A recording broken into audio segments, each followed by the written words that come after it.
Hi, this is Tom McElroy with Wild Survival Skills. In this video, I'm headed out into the Pacific Northwest wilderness with only my machete and an Agawa folding saw. During this time, I'm going to show you all the steps that I take to survive. All right, first priority, as almost always, is getting a shelter going, especially in the Pacific Northwest, areas like this where it rains 300 days out of the year. So this is going to be the basic layout of my structure. I've got my fire pit in the middle, these sticks holding up the angled poles. But what I'm going to do is, just to give myself some sitting room in the shelter so I'm not always hunched down, is I'm going to build the walls up maybe about 2 feet or so, going all the way around, put some moss in between them, and then I'm going to angle all of my sticks. That way I can back all the way up to the wall and sit up straight rather than having a whole bunch of unusable space inside the shelter. All right, so what I'm doing now is I'm pinning these sticks down into the ground, where if I have 1, 2, and then 3 on the other side in the middle, that's going to allow me to stack these logs, kind of log cabin style, but a real quick way of doing that. And then eventually what I can do is get moss in between there to block the wind entirely. But for now, this is going to allow me to build a wall up around the outside of this.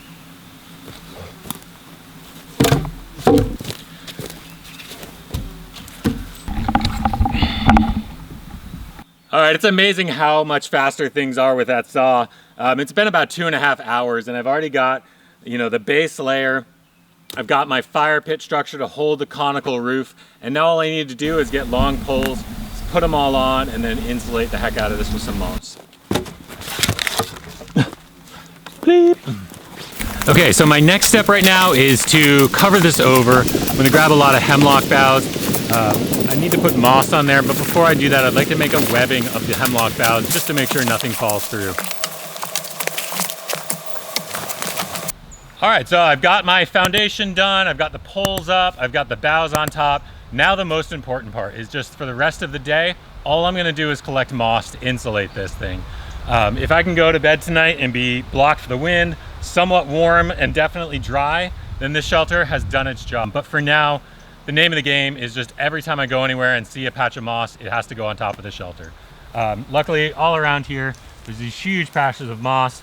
I can collect these up, place them on top, and hopefully cover the entire thing so that it's at least waterproof tonight.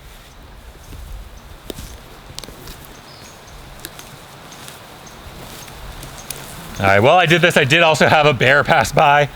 It's definitely the territory. I've been scouting around, and there's bear trails, bear scat, just about everywhere. So I'm just gonna kind of keep making as much noise as I can. They don't seem to want to bother me, and hopefully I don't piss them off moving into their territory like this.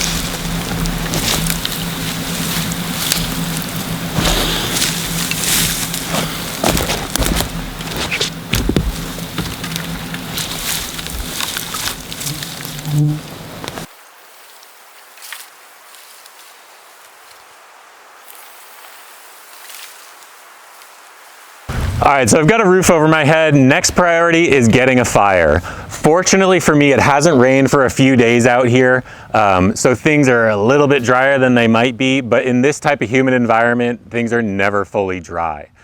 So I really want to show you some tips and tricks of how to get a fire going and keep a fire going in really wet environments. All right, at this point of the video, I just want to take 1 minute to thank my sponsor, BetterHelp. Without their assistance, I wouldn't be able to make this video possible. Now, as you can imagine, I'm a big fan of using nature as therapy, but in today's modern world, we don't have time to slip out into the woods for a week at a time and decompress. I've used therapy in the past to help me see myself from a different perspective, to help remove self-imposed limitations. I've used it to help get over the passing of a loved one and categorize my life in a way that's allowed me to set new goals and move into the future. BetterHelp is the sponsor of this video, and they're on a mission to make starting therapy easier. BetterHelp is a platform where clients and their therapists can communicate effectively so that they can get the most out of therapy. Starting therapy is easy with BetterHelp. Just fill out the questionnaire, and BetterHelp will match you with a therapist in as little as a few days. BetterHelp carefully makes sure that their therapists are well qualified, and if you have any questions, their customer support team is always there to assist you. BetterHelp has over 7,000 reviews and a 4.5 rating on Trustpilot. BetterHelp is a platform you can trust. If you're struggling and you think therapy can help, Click on the link in the description and go to www.betterhelp.com/wildsurvival and get 10% off your first month.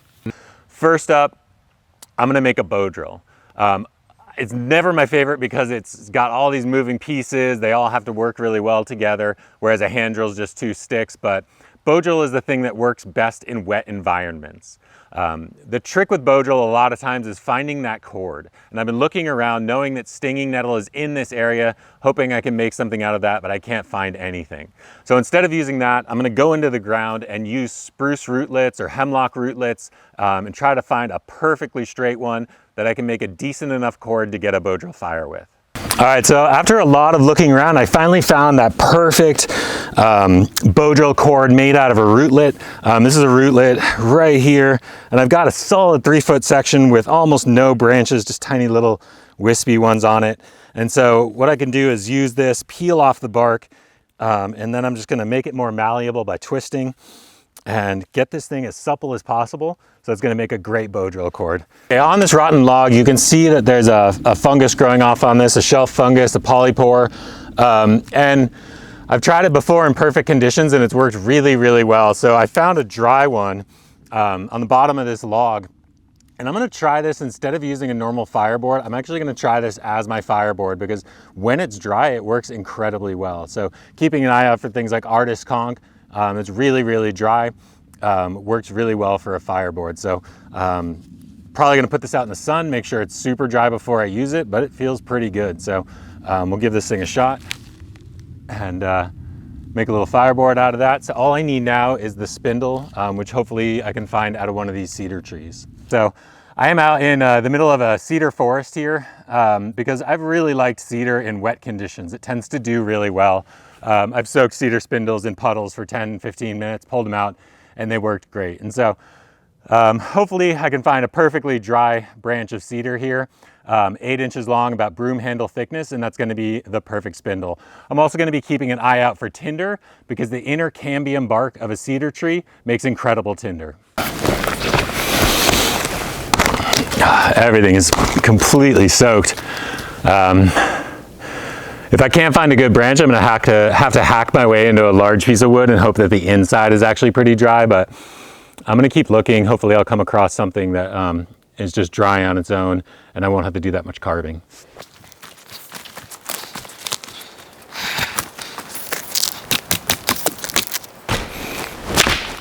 Nah, a little too rotten.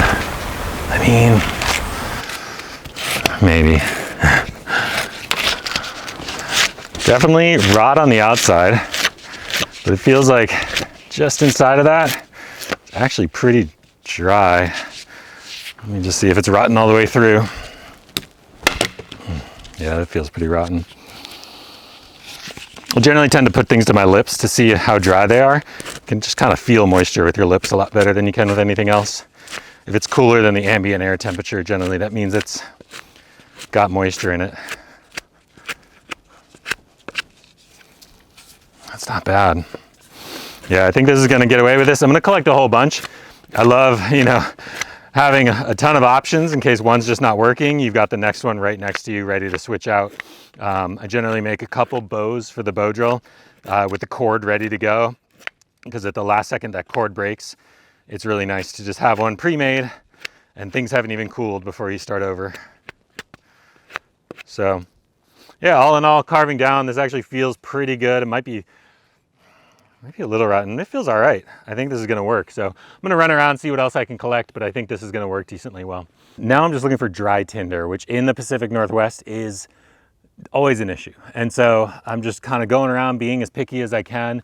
And the inner bark of a cedar tree generally is really nice. And so even this stuff is really damp. No, I'm gonna pass on that. And just keep looking. I really want to find the inner fibrous layer of the cedar tree. When you buff it up, it makes really good tinder. All right, so unfortunately, I'm not really finding any good inner bark of the cedar tree that's dry. All the dead trees are just really saturated on the inside. And so what I'm gonna do is just scrape off some of this outer bark that's been in the sun, make it a really nice, fluffy tinder pile. And then hopefully as I'm carving my bow drill kit, prepping the root for the the bow, I can have this sitting in the sun and pull some moisture out of it. If that doesn't work, I've got a couple extra tips and tricks I want to show you for sucking the moisture out of your tinder bundle. All right, while I'm looking around for my bow drill pieces, I'm also looking for rootlets and anything else that's gonna help me get and keep a fire in a wet environment like this. Number one thing you wanna collect in a wet environment for fire is pine sap. If you can find, this is a spruce tree, but if you can find spruce, fir, pine, any kind of sap coming off an evergreen tree, this is gold in a survival situation, and you should collect every last bit of it. I'm gonna show you how to make something that is gonna help you get and keep your fire going even in a downpour. So first things first is just collecting as much pine sap as possible. Okay, another great thing to collect when you're out making a fire is this. This is what I call punky wood. This is wood that's just rotten so much that it's rotten to the point where you just crunch it between your fingers and it makes a total dust or a powder out of that wood. When I add this to the coal that I've gotten from bow drill, it extends that coal, makes it last longer, makes it bigger. If you don't have a huge pile of dust from the burning embers, this just adds that dust to it. So gathering a whole bunch of this punky wood is going to be a really valuable thing for once I get my bow drill to keep it going. Just in case my tinder isn't dry, the more I can make that coal bigger and extend it, the more I have a chance of blowing that tinder into a flame. All right, so this is the biggest concern for my trip is everything is constantly soaked out here. Even if it hasn't rained in a couple days, all the wood is completely saturated.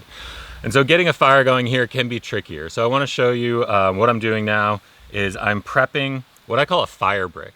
What this is going to allow me to do is when I do finally blow that tinder into a flame, I can touch it to this fire brick, and just like those fire bricks that you put in your fireplace at home, this thing will keep burning and burning and burning for probably 15 minutes or so, which when inevitably you've only got like slightly dry wood out here, it's going to allow you to have a lot of time to dry that wood out and make sure it catches. The worst thing in survival is you blow your tinder bundle into a flame, put it in your fire, and it doesn't light. Now the accelerant for my fire brick is going to be the pine sap. I'm getting gobs of pine sap off of these spruce trees, and that stuff lights really well. But if I were to just hold a lighter to this, it wouldn't really light all that great and stay lit. But if you mix in a ton of wood chips, a ton of tinder, that will burn for a really long time. So what I'm going to do is mash up as fine as I can all my cedar bark that I've collected, or a bunch of it. And then I'm going to mash it together with the sap that I've collected and a whole bunch of semi-dry wood chips that I chopped out of a log. Mash that together. And now once this thing is lit, even if it's wet, it's going to light and just, basically act as if it's coated in kerosene. If you're worried about carrying things around like this with you in survival, what I'll do generally is take this and then roll it in white ash in the fire. That'll put a coating on the outside and keep it from being sticky. Okay, I'm getting everything ready. Honestly, not feeling insanely confident about my setup here, but it's just what I've got and what I've got to work with. And so I've got this rootlet, and what I've been doing for the past hour or so is just flexing it between my fingers, making sure to twist it, make sure there's no stiff spots, and this is as malleable as possible. I'm just gonna keep twisting, moving it, supporting it with my thumbs, and just bending it, making sure that it's bending everywhere and not just in one spot. Anytime I get to a stiff spot, I kind of twist it, make sure those fibers kind of separate a little bit and that they're incredibly malleable. I'm gonna, when I tie this on, try to find the straightest section with no branches or anything like that. That might end up like tearing or just breaking. So a lot of time is spent on rootlets, just really working them back and forth. Sometimes I'll take it over a nice smooth round log, pull it back and forth, and just make sure that it's as flexible as possible. All right, so I decided to go with a cedar fireboard. I tried the shelf fungus and it was not working. What a waste. I actually am gonna take that back. I don't recommend it. I've got cedar on cedar. I've used it for 3 decades now, and cedar on cedar works great. The shelf fungus was gumming up a whole bunch, almost like it had a ton of sap in it. Instead of making dust, it was almost making what looked like a coal made out of like burnt plastic. So we're gonna skip that and give this little cedar branch that I got a try as a fireboard. So we're gonna do cedar on cedar with a hemlock root. All right, for the spindle, it's just gonna be a cedar branch. right here. I'm gonna carve that, 2 points in the end. And this one feels really nice and soft, really nice and dry. So hopefully this combination works, because I don't have a great backup right now. Not sure if you can tell, but yeah, I'm definitely a little more pessimistic on this set than I am in the other times, you know, and so this spindle feels good. It's making me feel good. All right, so for my bow, I have a really nice flexible bow, really strong, so that as that natural cordage inevitably stretches, this will continue to pull outward against it. So having this bow is really crucial when you're using a natural cord. Next thing I'm gonna do is take my rootlet. I'm gonna tie a knot in the end of this here. It just kind of saves me from having to tie around the bow. If I tie a knot in the end, pull it super tight. Now this is going to insert into the end of my bow. Split the stick down about 1 inch on the fat end. So now you can see that I've split this stick in the end here, and I'm going to insert my knot into that split. Now instead of having to wrap the cord around and having it slip, right now that knot, when I pull against it, is going to be really, really snug. Now I'm going to spiral this pine rootlet as much as I can. Just keep twisting and twisting. And I'm going to attach it to the other end. All right, last step is I'm just going to take a little bit of this pine sap. Don't overdo it by any means, but I'm just going to kind of warm it with my fingers and rub it along my spindle. Just enough so that the surface of the spindle feels slightly tacky. It doesn't do a ton, but it definitely just makes sure that that cord isn't going to slip over my spindle. It's just going to have a little extra grip of tackiness on the spindle so that that natural cord just doesn't slide over this smooth surface. All right, ready to go. Okay, so I made 2 bows, tried this out, and it's actually working decently well. I burned out my hole, carved my notch, so this is ready to go. I'm going to use my better cord to try to get the fire going. Hopefully it works, but I was at least able to get enough smoke to burn in the hole. So I've carved away 1/8 of that circle, and then I've got my spindle ready to go. I've put pine sap in the top of my handhold. By putting pine sap in the top, you would think it was really sticky, but once that heats up even slightly, it actually lubricates the top so that the top doesn't smoke and doesn't cause any friction. Last thing you'll see right there in the center of the spindle is I carved out the center of the spindle. What that does, if you think about it, when a circle's spinning, the outside is moving the fastest, the inside's moving the slowest. And so by carving away the middle, I've allowed more pressure to be dispersed on the outside in the area that it's actually spinning the fastest. So just a little thing, maybe helps out a little bit, but not a ton. But everything's set to go. Got a couple shots at this if this root breaks. We'll just keep trying, but hopefully we get it on this try. Fingers crossed. Okay, so just so you can see, all set to go. I've got a little bit of dust right here from the punky wood.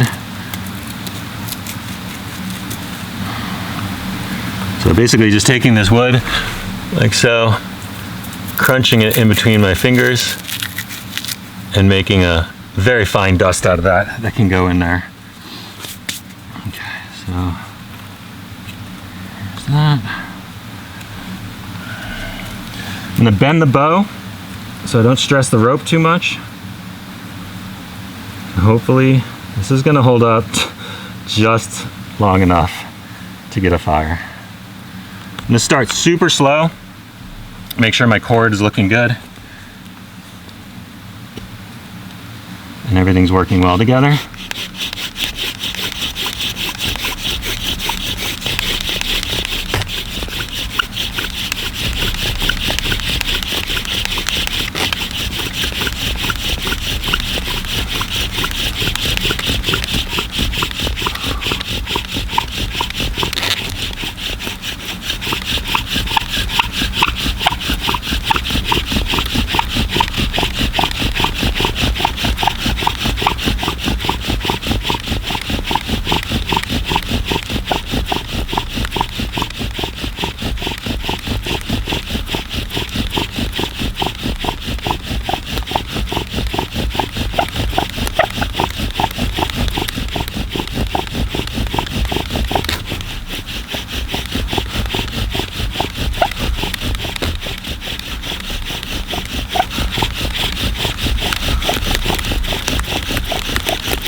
Okay.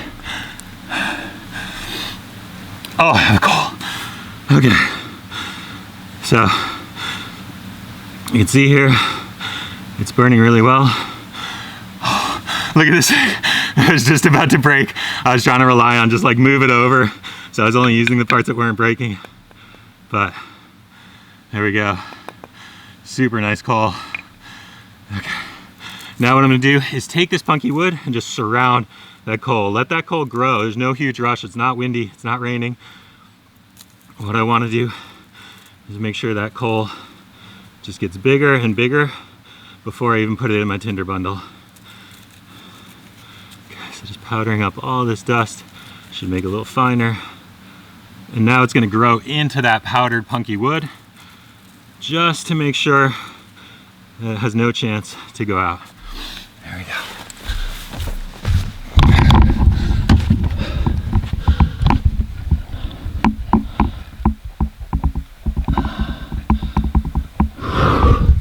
Wow. Okay. I have to stop showing you guys stuff and just go do it. Okay, so I'm gonna transfer that now into my tinder bundle. I'm gonna find the fluffiest part of my tinder bundle. Relax, relax, relax. And what I'm gonna do, instead of trying to pick it up and fumble with it, is I'm gonna take this piece of bark. I'm gonna put my tinder on top of it, leaving a bird's nest area for that coal to fall into. And this way I can almost ensure that I don't fumble it when I try to drop it into the tinder bundle. There we go. All right. Okay, so I've got my fire pit ready to go. The second this lights, I'm gonna make sure to take this huge chunk of fire brick and light this as well, and that's gonna make sure that even if my fire pit is made from wet wood, it's still gonna, you know, have a long time to burn to dry it out.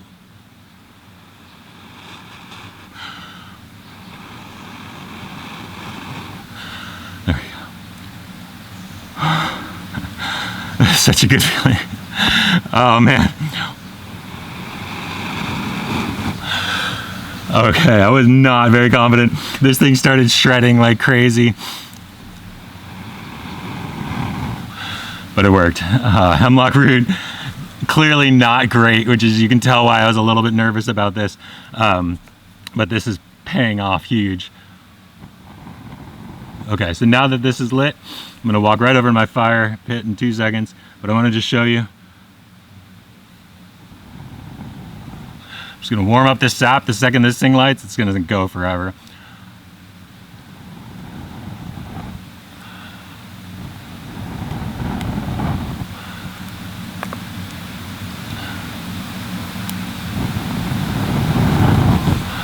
Oh, what a relief. Being in a wet climate like this without a fire, I kept thinking about it, how bad that's gonna be. All right, here we go. I'm just going for it.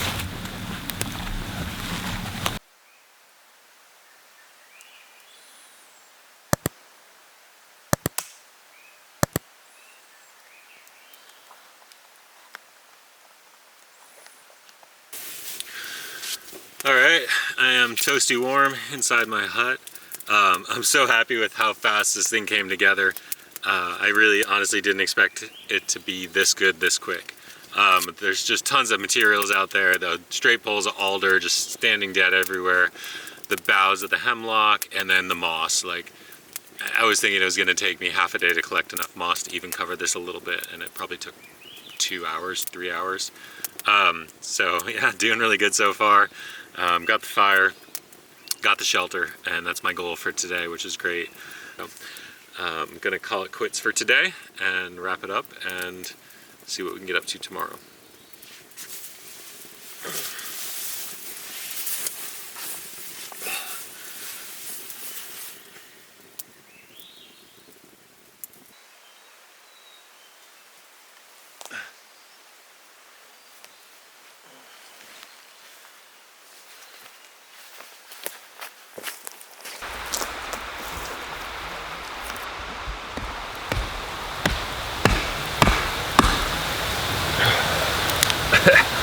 All right, so what I'm doing this morning is I'm split out and sawed out a bowl, a piece of pretty dry wood, and I'm gonna make a container, obviously, to hold water, because I think the best bet for me out here for purifying water is to rock boil in a wooden bowl.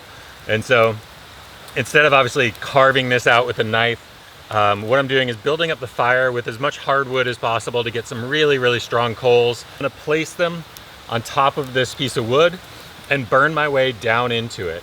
One of the reasons I have this outdoor fire near the creek is so that when I want water, I just quickly fill the bowl, put the hot rocks in, boil it up, and do it over and over and over. And I should be able to get as much water as I want once I have this bowl going.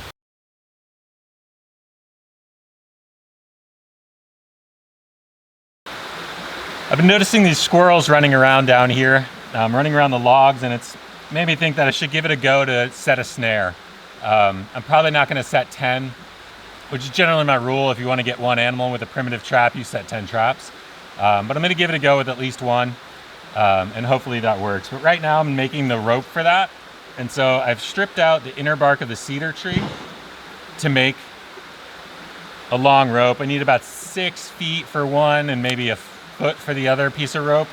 And then I'm just splitting out the inner bark of the cedar tree, pulling out long fibers from the inner part of the tree and weaving them together in what we call a reverse wrap. Making rope is probably one of my favorite activities in a survival situation because it allows you to just sit in a place like this, relax, be quiet, watch nature go by, and a lot of times this is where I see the coolest things that I've seen out in the woods. So it's a really great repetitive task that I do really well with. I probably do really well doing some sort of factory work because I'm great at just twist counterclockwise, wrap clockwise, and doing that over and over, giving my mind something to focus on. All right, so I keep seeing a squirrel kind of come back and forth on this log, gathering pine cones and shelter material. And so I'm gonna set a little snare right here. There's not many good spring sticks, but I'm gonna give this thing a shot. It's attached to the same tree, and just use this little branch here. This is a great trap for setting on logs, and one of my favorite things about it is it doesn't need a bait. A lot of snares that don't need bait, the odds of the animal running through your particular snare on a primitive snare is generally pretty low. And so I love this because the log funnels the animal through your snare. There's no other alternative of where to go. So squirrels that tend to love running on logs rather than on the ground get caught in this snare a lot. So first thing I'm going to do is I got another rootlet from the hemlock trees, and what I'm going to do is just tie it in a circle around this log with just 4 or 5 inches of space between here and here. And I'm going to keep taking that root and just looping it around itself, tying it in a little circle, and this is what's going to hold my trigger mechanism and my snare. Okay, so trap should be ready to go. I'm going to try it out right now and just see how it fits. But basically I've got this loop that I made that hopefully the squirrel is going to travel between. It's going to kind of force them to do that. I've got my spring stick, which isn't ideal. It's kind of pulling off to the side, but I think I can just make it work. Now, what I'm going to do is I've got a long toggle attached to the spring stick where it's a little longer on one side. Now I'm going to tuck that through this loop, and unfortunately it's pulling to the side, but that's okay, I think. And so you can see right now this toggle is being pulled down. The long side of it's being pulled down. So if my finger is there holding that toggle with this pressure coming from this side, that's going to keep my spring stick from springing. So all I need to do now is replace my finger with this stick. You can see it's not just a straight stick, it's a stick that's got a lot of branches on it, nothing to discourage the squirrel from going through, just something that makes it feel like it can push its way through that little bit of a branch from a local tree. Now, I put that stick in the way that's currently blocking the trail. And lastly on this trap, I've got a very simple pine rootlet that I'm gonna peg up right here, just at head height, so it'll catch it around the head without catching its arms. So once I've got that set up, I'll give you another look at it. Okay, a little bit of camouflage with some extra branches. Make sure that your camouflage doesn't interfere with how your trap's gonna work. What I need to do now is just set this toggle so it's as sensitive as possible, meaning just barely touching the upright stick that's blocking the trail. There we go. Oh, oh, it's going on the blooper reel. Oh man. Never put your face in front of a trap. Okay, still got my eye. Okay, trap is set. It's very sensitive. Protecting my eyes, kind of camoed it over. And so this is ready to go. Basically at this point, and just fingers crossed. Actually kind of feel confident about this, but again, with snares, it's probably like set 20, get one kind of an idea. So here's our little snare right there. It goes through, touches that stick just behind it, and pulls them up. All right, so dumped out the coals every probably 20 minutes, half an hour, really just kind of when they stop burning very well. I take the coals out, scrape out all this char, and replace it with new coals to burn further down. I'm kind of feeling the bottom, getting towards the bottom of this, and that's about as far as I want to go.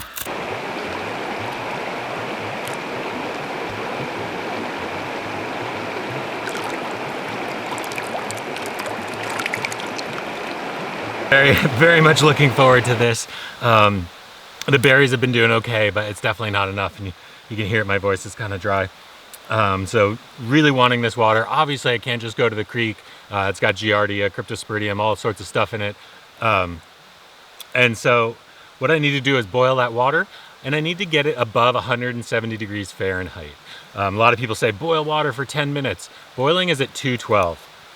And if you boil this water for 10 minutes in this small wooden bowl, there will be no water left.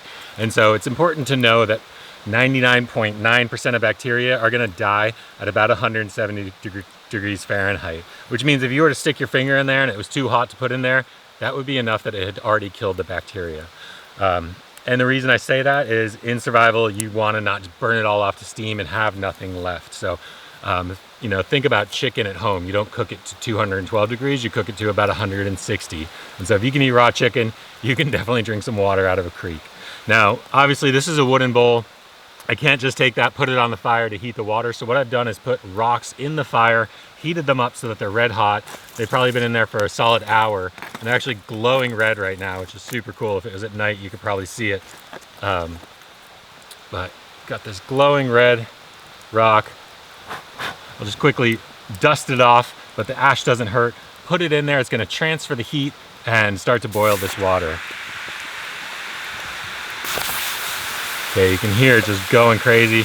One or two more of those and this water will be absolutely hot enough to have killed off all the bacteria. At that point, pull the rock out as soon as it gets hot enough. You can let your water cool at that point and then drink it, and you're all set to go.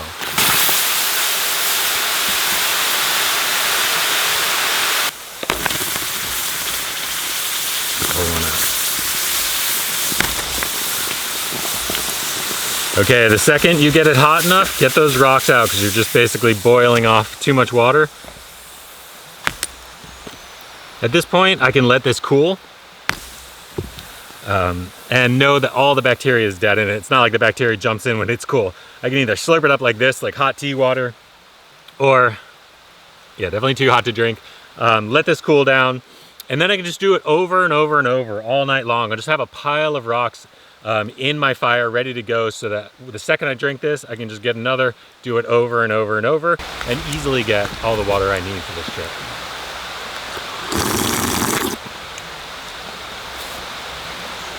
It's so good. Honestly, it has like a tiny flavor of charcoal, but it's never that bad. But I'm dying for water. I'm gonna drink like 4 of these.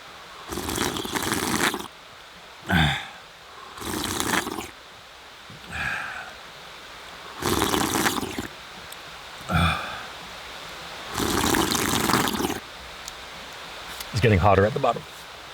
I couldn't wait. All right, so just taking a walk through this hemlock forest very intentionally because this is mushroom season, and I know that a lot of mushrooms tend to have a relationship with hemlock trees. This particular mushroom right here is one of my favorites. It's known as a chanterelle, and you generally find it with oaks and definitely hemlock at times. This is considered, one of the most coveted, prized mushrooms out there. You can sell these to restaurants for a lot of money. And the good thing about this for me, it gives me a lot of hope, is generally when I find one chanterelle, I just kind of do spirals and I find a batch of a lot of them. So I don't see any right here in this immediate area, unfortunately, but hopefully more are going to pop up in the next few days, or I'm just going to do spirals and find a big patch. The great thing about chanterelles starting mushrooming is it's a really good one to know because it's kind of hard to mess up if you actually pay attention, look up, do your homework a little bit. But what I have is this orange-brown mushroom. It's mycorrhizal, meaning it has a relationship with a certain tree where they exchange nutrients back and forth. And unlike some mushrooms that have gills like this one, which you've seen all the time, see these papery gills, chanterelles don't have actual gills like that. They have what we call almost false gills, which means that their gills are a little more veiny, they're not papery, and they're decurrent, which means that they kind of run down the stem of the mushroom. And so if you can look for mushrooms like that, make sure that you find those characteristics, you're gonna know it's a chanterelle. Always do your homework, but this is incredible because this is gonna take any of the food I gather and just make it even more gourmet.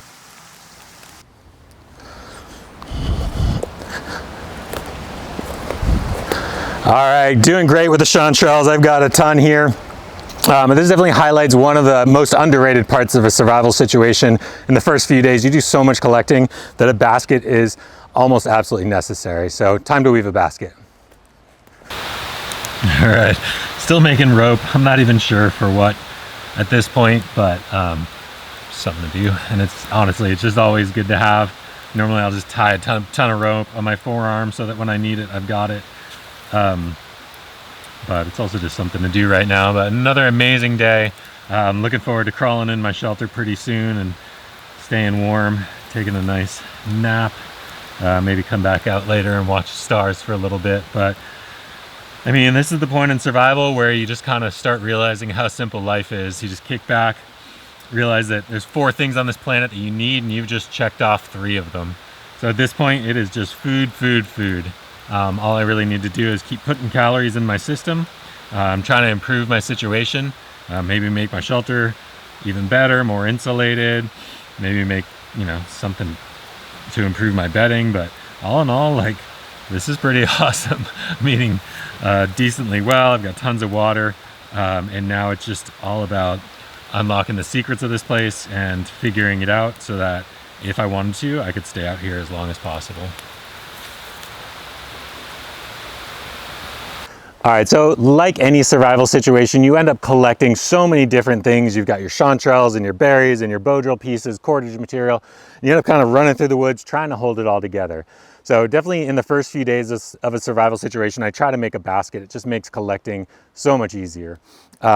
This particular type of basket is probably the easiest one to learn and to make. And so I'm gonna whip one out really quick and show you how to do this. Okay, first step, you're gonna get a sapling that you can bend into a perfect circle, or pretty close. You can kind of tie them down nicely, or I can just kind of weave one under the other and almost tie it in a knot just at the top here. And that, if I make one exactly the same size as that, now I'm gonna insert this one 90 degrees inside of the other loop. Now we call these melon baskets, but basically this is just like your basic Easter basket, amazing for collecting and just filling with stuff. I have so many extra rootlets here, I might end up making a nicer one later, but we're just gonna scrap together a good survival one right now. But I've got these 2 cross pieces, and my first step is to weave those together so that they hold. Okay, so I've got this at a 90-degree angle, the 2 circles. And now I just need to tie it together where they meet. To do that, I'm gonna do what's called a God's eye. It's just a real quick, easy type of weaving. But I'm gonna start, just kind of jam this in so it holds. And I'm gonna come over one of the saplings, do a full circle around it on that cross, come up, and then go over to the next one. And every time I pass over one of the 4 sticks in the cross, I'm going to do a full circle around it and then move on to the next one. Just to show you, this root is going to come over one of the cross pieces. It's going to go around it one full time and then move on to the next cross piece. It's going to go over that piece, pull tight. It's going to go around that cross and on to the next one. So let's speed this up. Okay, now that this is done, I'm going to switch and go to the other side. Do a God's eye on the other side, and that'll hold it together for the real basic weaving to make the rest of the basket. Okay, next step, we're going to add some more spokes to this basket. I'm going to have this probably be the handle, and all my weavers are going to go back and forth, creating that Easter egg basket kind of feel. But I can't just go from here, under, over, back and forth between three. And so I need to add more. So I've cut some sticks that are just going to insert by pressure on the inside of that God's eye, and just through that bend, those are going to hold in place to add more spokes to this basket. Okay, now that I've got 1, 2, 3, 4, 5 spokes to go around, we're just going to go back and forth, under, over, under, over. It couldn't be easier. Just going to go around the top,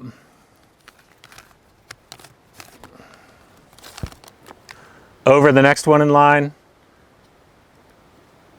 under the next one, over the next one, under the next one.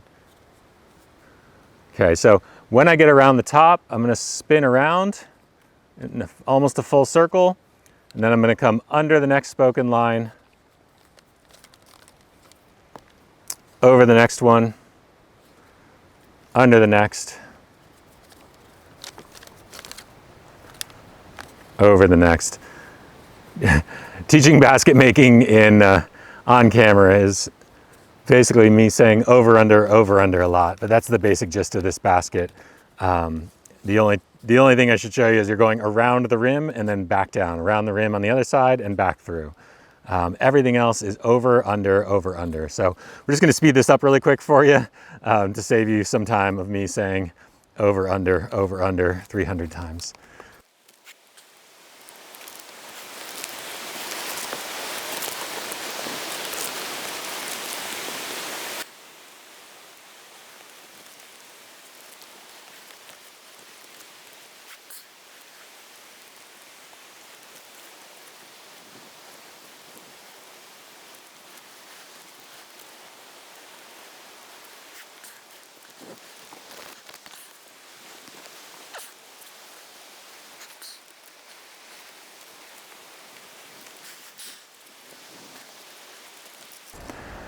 All right, there is the most like misshapen, asymmetrical basket I think I've ever made. Kind of rushed this one a little bit, but it's gonna be perfectly functional. It's gonna hold a lot of berries. Probably fill this thing in 5 minutes with chanterelles. I have a ton of extra roots that I've gathered, so I'm actually thinking to make a bigger one of these, maybe tonight, slow down, do it right. But this is your basic survival berry basket, and it's gonna be really handy to have this thing. So now it's time to go fill this thing with berries. All right, so it's time to get some food, and definitely found a lot of clamshells on the beach. The problem right now is that there is no low tide right now. This time of year, the low tide is only at night, and it's not even very low. So hopefully it's low enough that I can get out there and collect clams. Now, the issue that I was worried about is that it's in the middle of the night. You know, it's super, super high tide during the day. And so getting shellfish is very difficult because you want to do that on a low tide. So low tide's around 3 in the morning. And so what I need to do is come up with something that is going to allow me to see these really distinct 2 holes that clams leave in the soil. What I'm going to go after is the cockles. There's millions of shells around. But I'm not going to be able to see those 2 holes, obviously, if it's in the middle of the night. So what I'm going to do is, as a workaround, I'm going to make some torches. So what I'm gonna do is melt sap into these little pine cones. What happens then is that sap, that flammable sap, kind of seeps into the cone. And then when you light these, it's an amazing torch. From there, I'm gonna stick it into the end of a split stick, and that's gonna be my torch. So if I can make 30 of these, each one's gonna burn for maybe 10 minutes. I can just kind of keep taking one out, sticking the next one in, relighting it. And I should have enough light to go for at least an hour or so. So that's the goal at this point. Is it's the only solution I have to being able to get out at the actual low tide and find the clams. All right, so I've got my basket. Might not be the best one ever, but this is really gonna help just load up on berries. There's so many berries here. Instead of just grabbing as I go, I can load up, take a bunch back to camp with me, and always have a lot to snack on. All right, the huckleberries are gonna feed me really well. Fortunately, I probably just can't live off of these and maintain weight, but so far I've got blue huckleberries, mountain huckleberries, and these are red huckleberries. Got evergreen huckleberries out here. So gonna have a really nice mixture of berries to eat for a little while, but is again gonna be an amazing supplement to my diet. All right, here's one that you probably aren't familiar with. This is called the salal berry. It's another great berry in this area, something that the native people really relied on. They're just kind of fading out this time of year, so I feel really lucky to be getting some of them, but I got to be a little more picky as I pick through these to get ones that are ripe. All right, so I ended up staying up remaking that berry basket because I had a lot of time and extra material, and got all my pine cones. I got a pretty much finished basket, and it's time to go clamming.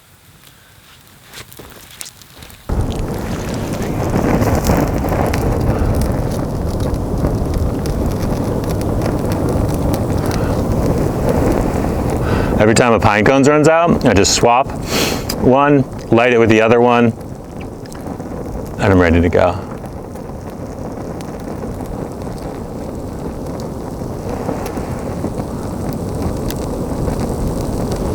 So here we go. I got my torches lit and looking around for the cockles. There's some telltale signs to look out for, so I want to show you what those are. But we're going to use this light just because the tide is just now dipping down. And it's not going to be a low tide during light time hours. So hopefully this works. There's shells everywhere. So I think, there's going to be a really good spot as long as I can get enough light from these torches.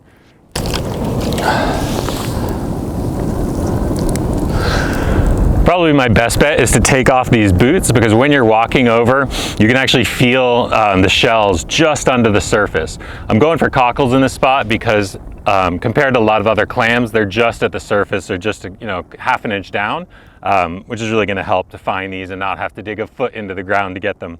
So I'm going to pull the shoes off and just run around and see if I can feel any. Cool.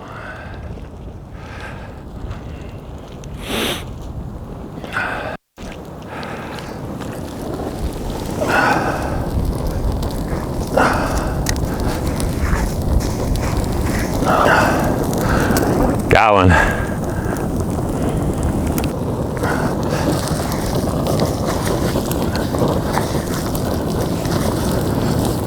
Here we go. There it is. It's that easy.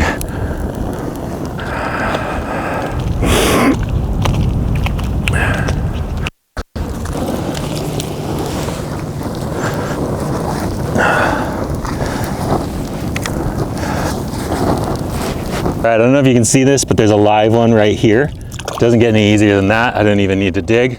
You're watching them close up right there, but just food everywhere. Incredible. All right, check that in the basket. Okay. Woo! Nice. All right, now we're business. I switched the torches, one went out, but that should do it.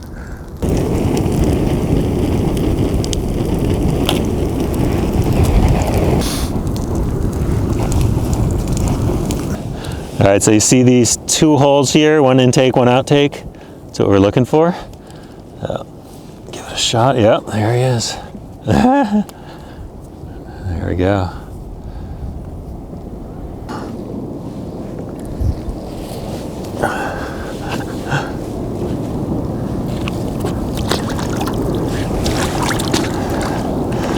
All right, despite being very, very cold, that worked out incredibly well. I was really disheartened when I saw that the tide was only going to be low at 3 in the morning, but using the torches worked out great. Finding those two little holes so I don't have to rake up the entire beach to find clams was incredible. And I was glad that I found a couple after sunrise to be able to show you that. But things have slowed down drastically. The tide's come up a little too high. And so I'm done for the day and was able to get a whole bunch of clams. I think now that I'm even getting faster and better at it, I might be able to fill this basket next time I come out. And so definitely sandy, soft soil, looking for those 2 little holes on a low tide, and you're ready to go. So time to cook these up and eat them up, clean them up, and then hopefully get a nap.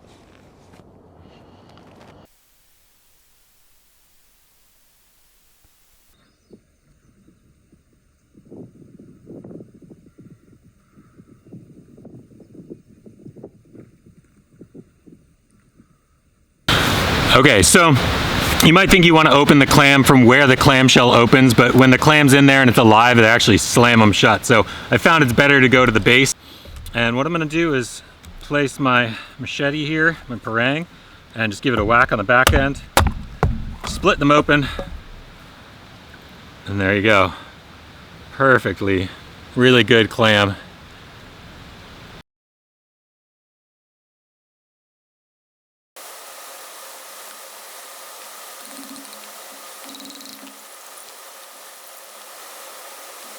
All right, well, I was hoping to make something a little more gourmet, but I'm just basically going to do the most basic and sharpen up a stick, stick an oyster on the stick, and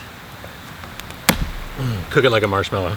These are 2 of my favorite things to eat with butter, and so if I talk about butter about 50 times in this video, you know why. It would absolutely complement this meal incredibly well. One thing that I do have everywhere around here on the forest floor is this plant known as wood sorrel. Wood sorrel has an incredibly lemony taste to it. So I'm gonna mix that in. We'll have a little bit of a citrusy taste mixed in with the cockles and also some of the flavor from the chanterelle. All right, I think it's time. So I definitely feel hot to the touch. Definitely super cooked through. If you can barely touch it, you know you've cooked it well. All right, smells delicious. Smells like a smoked clam. Can't get better than that. All right, here we go. Oh, it's so good. It's so good. This is not a gourmet cook job by any means, but that tastes fantastic. I mean, honestly, one of the best clams I've ever had. The flavor with the smoke goes really well, and we're gonna be doing more of that. That was awesome. All right, as I keep stating over and over, keeping things dry is critical out here. Keeping yourself dry, getting your firewood dry, and making sure that you always have dry tinder. When you get really dry tinder, you dry it up by the fire, but then it just kind of sponges up all the moisture in the air. So to keep it from doing that, I've come up with a little trick where I'm going to be able to use these clamshells to keep my tinder dry. All right, so what I can do here, so I've got a pretty good size, very dry tinder bundle, something that if it was in a downpour and I had this, I would be thrilled if I was trying to get a fire going. Now, to keep this completely dry so I can carry it with me and it never gets wet, what I'm gonna do is take this, put it inside the clamshell, get one that matches pretty good.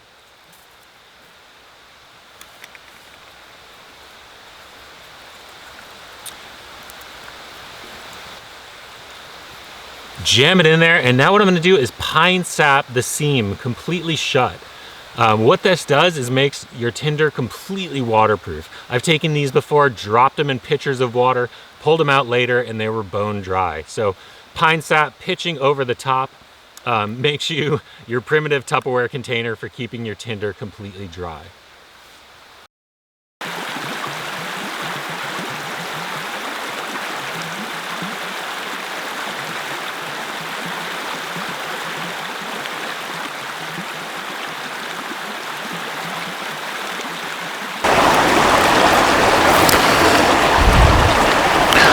All right, so what I'm doing now is making a crayfish trap. I had all the extra bits of the clams that I couldn't eat and actually tied a string onto the end of it, threw it into the water. 20 minutes later, there's a pretty sizable crawdad munching on that clam. And so I've decided to weave together the basic funnel trap. It's got a flat bottom, but it's gonna have a funnel going into the front that lures the crayfish in with a bunch of clams in there, and lures it into a small hole, and then he eventually can't get out. So hopefully throughout this trip, I'll just be able to move this to different spots in the river and keep collecting crayfish.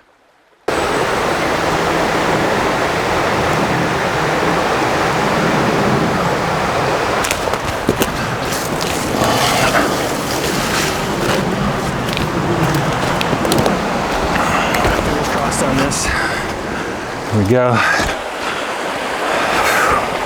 All right, so I've got it right over here. I don't see any around it.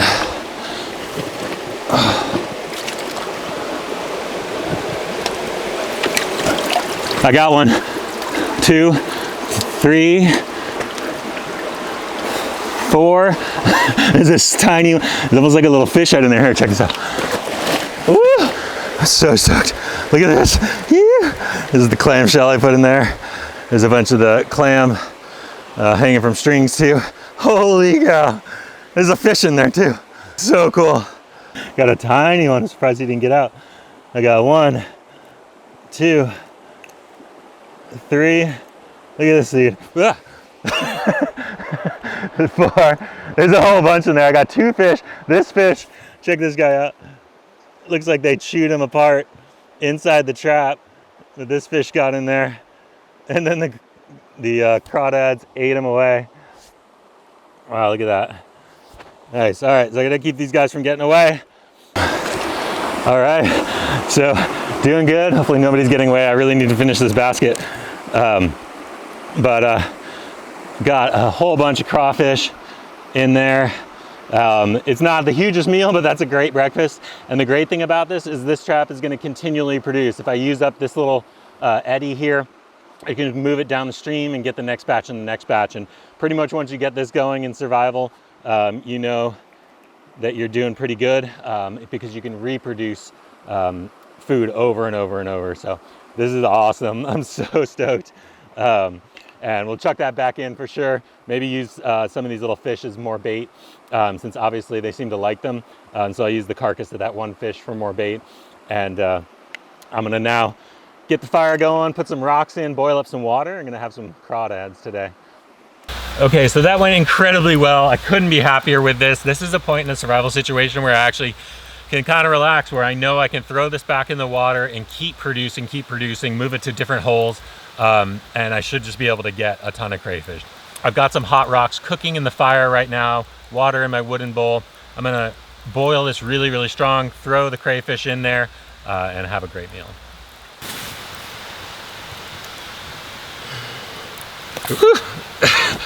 All right, sorry guys, it's a little brutal, but there we go. Once they're in there, they should die pretty quick, just like cooking up a lobster. Whew. Try not to get pinched.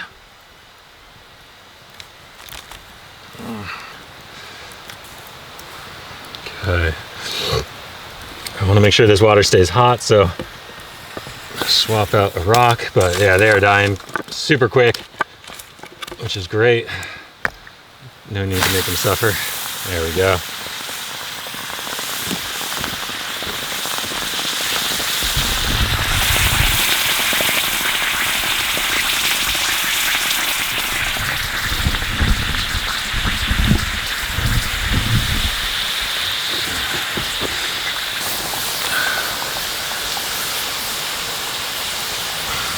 All right, got this little fish here too. You can see this one here while it was in the trap. The crayfish ended up going for that. So clearly that's what they like. I'm gonna hang on to that guy, put him back in the trap since I don't want to eat that anyway. Just pull out little mini rocks, make sure that water doesn't overheat, but I want to keep adding some heat to that. All right, now the majority of the meat in a crayfish is in the tail. And so I just want to make sure we're fully cooked. He's nice and red, nice and steaming. And what I'm going to do is this is the body. I'm going to grab the tail, pull it off, and just like you're eating lobster tail, you're just going to yank off the tail. And it gives me a good chunk of meat right in there. So, ooh, smoky fire. Peeling back the tail, I can just pop this little bit of meat out.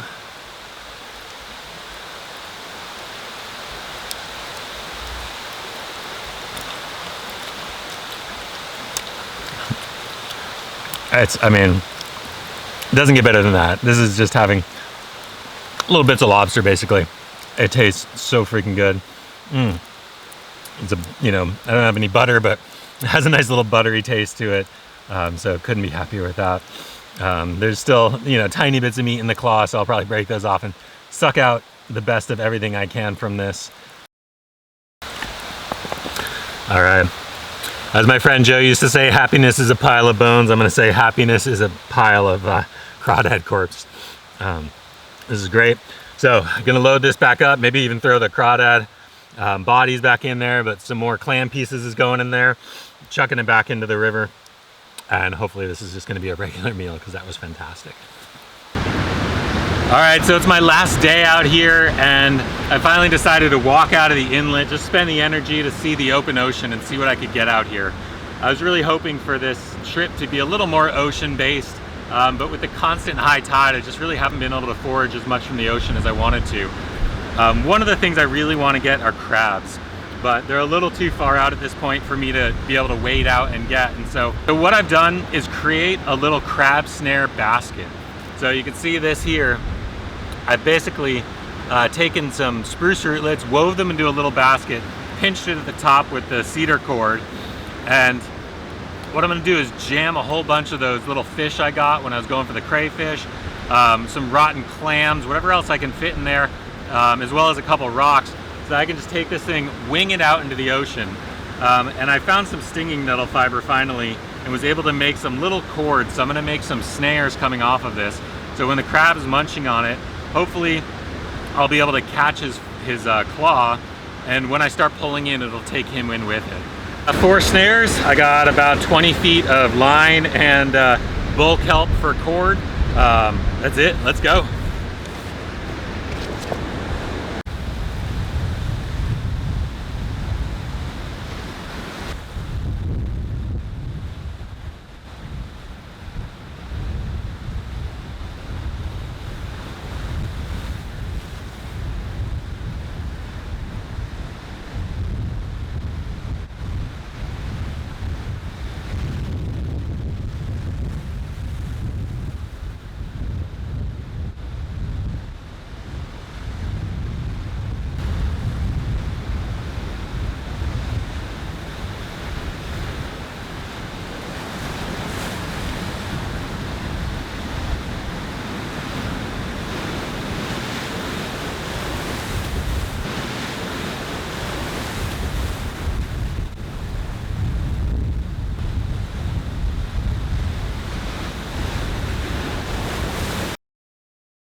All right, so chucked it out there, and within one of the first casts, it snags on the mussel shells, and I lose it.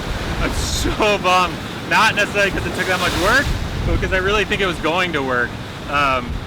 So that's definitely going to be something I will do in the future. But right now, I just left with a bunch of seaweed.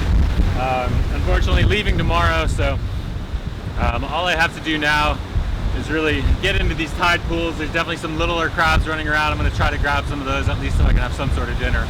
But that was a bummer. But that's the way it goes.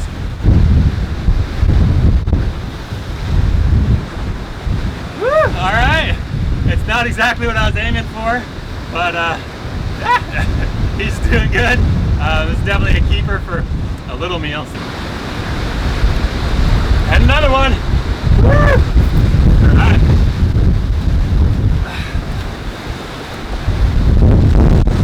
All right, so to process a crab, what you want to do is you're going to pull up on its back flap here. Just stick your thumb just into the back of the top of the body here and just going to pull the lid off of this guy, just like that. These are the lungs here. I'm gonna scoop those away.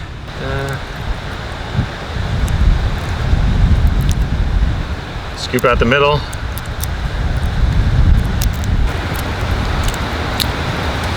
There you go. All you're left with now are the claws and the meat. You can break that in half. We're just gonna chuck that right on the coals, cook it up, and have a really nice meal. All right, crab's almost done. All in all, it's a pretty good meal. I'm actually really happy with what I got. Unfortunately, definitely was a little depressed that I lost my trap so quickly, but that gives me something to work on in the future. If I had time, I would try to find it tomorrow, but unfortunately, tomorrow is pickup day. And so I just wanted to say thank you for watching. Please like, subscribe, and most importantly, share this with your friends. The more this video gets out, the more I can make. If you're interested in taking a class like this where we go out to a remote island in the Pacific Northwest and do all of these skills, please contact me at wildsurvivalskills.com. Thanks for watching.